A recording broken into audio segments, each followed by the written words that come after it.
শেষ প্রশ্ন আজকে, শুক্রবারের বিশেষ আমল কি? শুক্রবারের অনেকগুলো বিশেষ আমল আছে।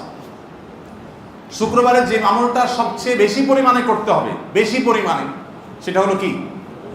দরুদ পাঠ করতে হবে। নবী করিম সাল্লাল্লাহু আলাইহি ওয়াসাল্লাম বলেছেন, আকসিরু আলাইয়া মিনাস সালাতি মিন ইয়াউমিল জুমআতি ওয়া লাইলাতিল জুমআহ, তোমরা আমার প্রতি দরুদ প্রেরণ করো জুমার রাতে এবং জুমার দিনে, অর্থাৎ বৃহস্পতিবার দিবাগত রাতে এবং শুক্রবার সারাদিন বেশি বেশি কি করতে হবে? দরুদ পাঠ করতে হবে। কারণ ফাইন্না সালাতাকুম মারুদাতুন আলাই, তোমরা যে দরুদ পড়ো এটা আমার কাছে পেশ করা হয়। এই জন্য ভাইরা বেশি বেশি শুক্রবারে দরুদ পাঠ করে, এটা হলো শুক্রবারের সবচাইতে গুরুত্বপূর্ণ আমল বলতে পারি। জুমার নামাজের পরে সবচেয়ে গুরুত্বপূর্ণ আমল হলো বেশি বেশি কি করা? দরুদ পাঠ করা। দরুদ পাঠের সবচেয়ে শ্রেষ্ঠ সিজন হলো বৃহস্পতিবার রাত থেকে নিয়ে শুক্রবার সন্ধ্যার আগ পর্যন্ত।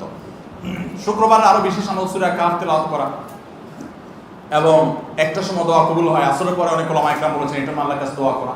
শুক্রবারের একটা বিশেষ আমল আছে, আমলের জগতে সবচেয়ে বেশি ফজিলতপূর্ণ আমল এটা। এত বেশি ফজিলতপূর্ণ আমল আমলের জগতে আর নাই, করোনা দিছে আরেকটা পাওয়া যায় না। সেটা কি?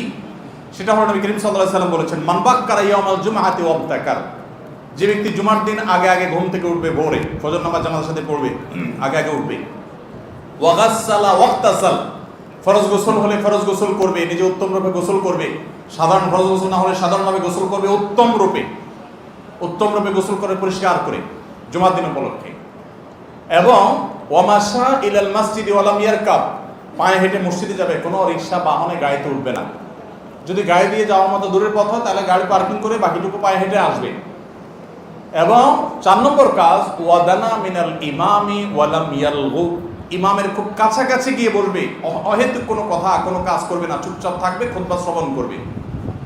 এই কাজ যদি করে 4 কাজ, তাহলে 4 কাজের প্রথম কাজ হলো আগে আগে ঘুম থেকে উঠা, ভোরে ফজর নামাজ জামাতের সাথে পড়া, উত্তম রূপে গোসল করা, পায়ে হেঁটে মসজিদে আসা, এবং ইমামের খুব কাছাকাছি গিয়ে বসা, আগে আগে মসজিদে আসা, এবং চুপচাপ থাকা, কোনো কথাবার্তা খুতবা চলাকালীন না বলা, কোনো অহেতুক কথা আড্ডা বাজি না করা। এই 4টা কাজ যদি কেউ জুমার দিন করতে পারে, নবী করিম সাল্লাল্লাহু আলাইহি ওয়াসাল্লাম বলেছেন, এই যে সে পায়ে হেঁটে মসজিদ পর্যন্ত আসলো তার বাসা থেকে, এই পুরা পথে আসতে যতগুলো স্টেপ তার দিতে হয়েছে, যতগুলো কদম তার রাখতে হয়েছে, প্রত্যেক স্টেপের বিনিময়ে, প্রত্যেক কদমের বিনিময়ে আল্লাহ তাআলা তাকে 1 বছর নফল রোজা রাখার আর 1 বছর রাতভর তাহাজ্জুদ পড়ার সওয়াব দান করবে।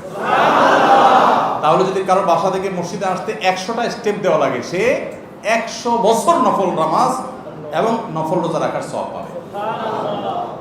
অনেক মুহাদ্দিসগণ বলেছেন, হাদিসে কোরআনে বিভিন্ন আমলের ফজিলতের কথা জানা যায়, কিন্তু এই একটা আমল, মাত্র 4টা কাজ বিশিষ্ট একটা আমল দ্বারা এত বিপুল পরিমাণ ফজিলতের কথা আরেকটা কোরআন হাদিসে খুঁজে পাওয়া যায় না।